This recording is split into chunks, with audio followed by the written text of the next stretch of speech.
காரைக்கால் நெடுங்காடு ஆரம்ப சுகாதார நிலையத்திற்கு காலை 8 மணி வரை மருத்துவர்கள் வராததால் நோயாளிகள் அவதியடைந்தனர்.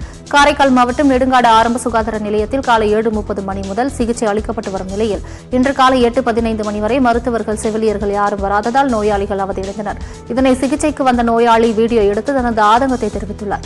இந்த நிலையில் யார் மீது தவறு என்பது குறித்து விசாரணை நடைபெறுவதாக சுகாதாரத்துறை துணை இயக்குநர் சிவராஜ் கூறியுள்ளார்.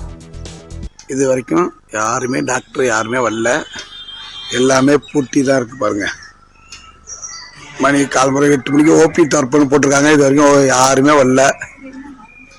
இது வரைக்கும் பாருங்க, ஓபில எல்லாம் இருக்கு. காலம்புரை பிள்ளைங்க ஸ்கூலுக்கு போறவங்கலாம் இருக்காங்க. இது வரைக்கும் எல்லாம் ஓபிலாம் பூட்டி தான் இருக்கு. காலம்புரை ஸ்கூலுக்கு போறவங்கலாம் இருக்காங்க. பிள்ளைங்க எல்லாம் பூட்டி தான் இருக்கு. இன்னும் டாக்டர் வரல. மணி 8:07 டாக்டர்லாம் யாருமே வரல. பாருங்க, 8 மணிக்கு டியூட்டிக்கு இந்த மணி 8:07 இது வரைக்கும் ஒருத்தன் கூட யாருமே வரல. வரைக்கும் எந்த டாக்டர் வரல யாருமே.